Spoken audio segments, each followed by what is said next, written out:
सल्लल्लाहु अला हबीबिही मुहम्मद वालैहि वसल्लम। सलाम हो सैयदना मोहम्मद मुस्तफ़ा सल्लल्लाहु अलैहि वसल्लम पर और आपके आले पाक पर। व्यूअर्स, वेलकम करता हूं आपको आपके अपने चैनल एग्रो कंसल्टेंट ज़िया में। बात करने जा रहा हूं फास्फोरसी बैक्टीरिया के बारे में। अक्सर मैं तजज़िये भी कर जाता हूं, रिव्यू भी कर जाता हूं, दुनिया की सारी साइंस भी आपके सामने पेश कर देता हूं।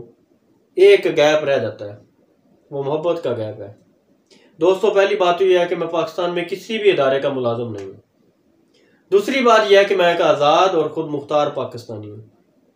तीसरी बात यह है कि मैं पाकिस्तान के इदारों को और साइंसदानों को चैलेंज करता हूँ। इसमें किसी को कोई शक नहीं होना चाहिए। इन अदारों की वजह से और हमारे साइंसदानों की वजह से हमारी ज़राअत बहुत पीछे है। सबसे बड़ी अलमिया की यह बात है कि दुनिया की जो जदीद तहकीक है वो हमारे सामने पेश भी नहीं की जाती। चले हमें बता तो दिया जाए कि दुनिया में ये हो रहा है। ये मैं क्लियर कर दूं कुछ दोस्तों को ऐसे लगता है कि पाकिस्तान जो है ना, ये एक मजाक है। मैंने आपको पहले भी बहुत दफ़ा ये कह चुका हूं कि मैं अपने मुल्क से एक बेटा होने के नाते प्यार करता हूं। ये मेरी माँ है, ये मेरी माँ धरती है।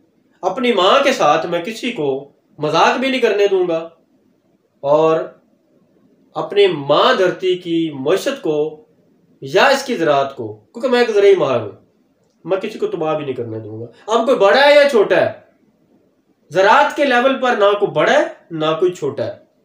ज़राअत के लेवल पर प्रोफेशनलिज्म आती है। ज़राअत के लेवल पर गलत बात मत करें। आप कोई ऐसी बात ना करें जिससे आपके मुल्क की इंडस्ट्री तबाह होती है। और पाकिस्तान मेरी माँ है। मैं बहुत क्लियर कट और बड़ा वादे बता देना चाहता हूं कि मेरे लिए ना कोई बड़ा है ना कोई छोटा है। जो मेरी माँ के साथ मजाक कर सकता है, जो मेरी माँ के साथ खिलवाड़ खेल सकता है, वो चाहे बड़ा है वो छोटा है, मेरे लिए उसकी कोई लेवल नहीं है। जिस शख्स को अपनी माँ के तकद्दस का ख्याल नहीं है वो मेरे लिए मुकद्दस नहीं है। अपना हलाल का कमाता हूं, अपना खा लेता हूं। मैं चाहे रेडी पे मजदूरी करूं तो भी मुझे शर्म नहीं आती। और इसके बारे में मेरे जानने वाले या मेरे अहबाब बड़ी अच्छी तरह से वाकिफ हो चुके हैं। अल्हम्दुलिल्लाह, मैंने कभी अपने स्टेटस की बात नहीं किया, ना मेरा कोई स्टेटस है। अगर किसी दोस्त ने अपने फार्म पे बुलाया तो मैं ऐसे ही गया हूँ। अक्सर दोस्त कहते हैं हम आपके लिए गाड़ी भेज देते हैं, तो मैं कहता हूँ भाई मैं गरीब बंदा हूँ। पाकिस्तान की ज़राअत में मैं यही कर सकता हूँ। और मेरी दुआ है कि हम लोग अपने मुल्क को माँ समझें। ये मैं लफ्ज़ लिख रहा हूँ माँ। जिसे इसके तकद्दस का ख्याल नहीं है ना, वो हमारी केमिस्ट्री में ना बड़ा है ना छोटा है। वो बड़ा नहीं है, वो बड़ा मुजरिम है। जो माँ के तकद्दस से वाकिफ नहीं है ना, वो इस मुल्क में जिंदा ही रहने के काबिल नहीं है, चाहे वो मैं ही हूं। माँ का एक बड़ा तकद्दस है। ये अपने नबी सल्लल्लाहु अलैहि वसल्लम से पूछें कि माँ का तकद्दस क्या होता है। ये माँ धरती कह देते हैं हम ऐसे ही, माँ धरती। मिलीनियम में इतना सदा मैं जब से मिलीनियम में पढ़ रहा हूं, लेकिन क्या है माँ धरती? तकद्दस इसका पहले है, इसके साथ ईमानदारी के साथ पेश है ना। तो मेरे दोस्तों, इसके लिए मैं काम कर रहा हूं। ना तो मैं किसी दोस्त से ये कहता हूं कि मेरा चैनल सब्सक्राइब करे, ना मैं किसी से ये कहता हूं मुझसे प्रोडक्ट ले, ना ही मैं कभी किसी से किसी तकाजे का मुतकाजी हुआ हूं, ना किसी से कभी भीख मांगी है। दोस्तों, मजदूरी करके अपना खा लेता हूं, अपना तन ढांप लेता हूं, अपने अल्लाह का शुक्र अदा कर देता हूं। जिधर उसने रखा हुआ है बहुत बेहतर है। अल्लाह ने मेरी औकात से और मेरी सोच से बढ़ के मुझे इज्जत दी है और बढ़ के मुझे रिज़्क दिया है। मेरे चैनल पर अक्सर दोस्त, अक्सर माफिया के लोग कमेंट करते हैं। उन्हें मैं बड़ा वादे बता दूं कि ये जो माँ के बेटे होते हैं ना, ये आपकी कीमतों के आगे बिकते नहीं है। तो मैं बिकने वाला नहीं हूं। मैं जो कर रहा हूं मैं वो करता रहूंगा, चाहे किसी को अच्छा लगे चाहे किसी को बुरा लगे। पाकिस्तान के साथ खिलवाड़ करना बंद करें। इसकी ज़राअत और मईशत के बगैर हम बच नहीं सकते। 286 अरब डॉलर इतना बड़ा कर्जा है हमारे मुल्क पे, अंदरूनी और बैरूनी। जो अभी स्टेट बैंक की रिपोर्ट आई है, 286 अरब डॉलर। मेरी तो नींद ही उड़ गई है मैंने जब से ये सुना है। तो मेरे दोस्तों, अब छोटे बड़े को छोड़ें, सवाए ज़राअत के इस मुसीबत से जान नहीं छूटेगी। अब ज़राअत के बारे में खुदारा ये छोड़ दें ये बातें, कौन बड़ा है कौन छोटा है। जो गलत है वो गलत है, जो सही है वो सही है। गलत गलत होता है, चाहे वो बड़ा हो चाहे वो छोटा हो। सही सही होता है, चाहे वो छोटा हो चाहे वो बड़ा हो। सही और गलत की पहचान करें, बड़े और छोटे की पहचान छोड़ दें। जिन्हें अपनी मां की पहचान नहीं है उनकी पहचान करना बंद कर दें, वरना फिर सोच लें ये इतना बड़ा अरसा है कि आपको फिर इसके मुंह में भी जाना है। खुदा की कसम उठा के कह रहा हूं, कभी कभी ऐसा लगता है कि इस मुल्क में जीना मुहाल हो जाएगा।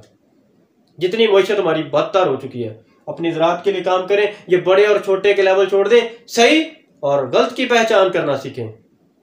तो दोस्तों, बायो फर्टिलाइजर का एक बड़ा रोल है जो हमारी फर्टिलाइजर की इंडस्ट्री में या हमारे एग्रीकल्चर में एक रेवोल्यूशन या इनकलाब ला सकते हैं। यह है वो नया पाकिस्तान जिसे हम तामीर कर सकते हैं, जिससे हमारी ज़राअत बेहतर होगी, हमारी मईशत बेहतर होगी, हम अपने मुल्क का कर्जा उतार सकेंगे, जिंदा रह सकेंगे।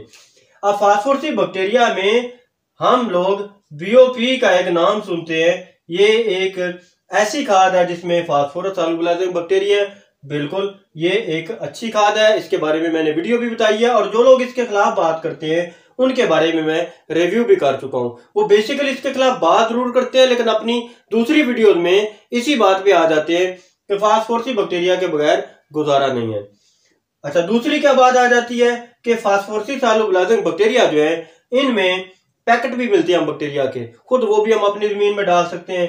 इसमें बायोजोट है, ये हमारे NARC का प्रोडक्ट है, इसे इस्तेमाल कर सकते हैं। साहिबान और ओरिगा की कंपनी के पास भी मैं इधर नाम लिख देता हूं, ओरिगा और साहिबान, ये कंपनियां भी ये बैक्टीरिया दे रही हैं। इसके अलावा अगर आप बात करें तो टेक्नोलॉजी की चूंकि बात हो रही है, तो मैं आपके नॉलेज में एक चीज लेके आऊं, इसके बारे में बताना चाहता हूं। ये BAM है। ये एक फास्फोरसी ऐसा बैक्टीरिया है जो फास्फोरस को सॉल्युबलाइज करता है। अगर सोडियम क्लोराइड हो हमारी जमीनों में, हमारे रकबे कलराठे रकबे में अगर आप BAM से ट्रीट कर दे, BAM से, और अगर आपकी जमीनों में जितना मर्जी सोडियम क्लोराइड हो, ये आपके रकबे में फास्फोरस को सॉल्युबलाइज कर देता है। और बहुत बड़ी मजे की बात, ये 10 pH तक बैक्टीरिया ऐसा है कि 10 pH तक, अगर जमीन की pH 10 भी है ना, फिर भी ये फास्फोरस को सॉल्युबलाइज कर देता है। तो फास्फोरस सॉल्युबलाइज करने वाली जो खाद्य, खास तौर पर BOP हमारी मार्केट में आ रही है, मेरी इन कंपनी से गुजारिश है कि वो BAM वाले स्टेन की तरफ आए। ये बैक्टीरिया हमारे रकबे के लिए बहुत ही अच्छी चीज है, क्योंकि ये BAM जो है, ये pH अगर जमीन की 10 हो, क्योंकि 10 pH आपको पता है कि हमारी जमीनों में असासियत का लेवल बहुत ऊपर चला गया है।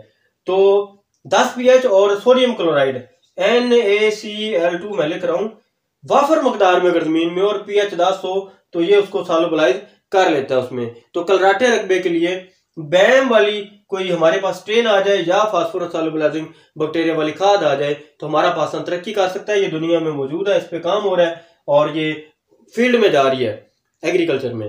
तो मेरी ये गुजारिश थी कि फास्फोरस सॉल्युबलाइजिंग बैक्टीरिया ये दुनिया का अरूज है, ये बायोटेक्नोलॉजी का शाहकार है, ये कोई पत्थर के जमाने की बातें नहीं है। ये दोबारा बताना चाहा मैंने अपने दोस्तों को कि दोस्तों सही की पहचान करें, जिद्दत की तरफ आए। दुनिया क्या कर रही है, दुनिया की तरफ हमें साथ साथ चलना होगा ताकि हम भी तरक्की कर सकें। मैं उम्मीद करता हूं कि हमारा मुल्क जरूर तरक्की करेगा अगर हमारा आज़म तरक्की वाला हुआ। पाकिस्तान जिंदाबाद, कायद आज़म बाइंदाबाद।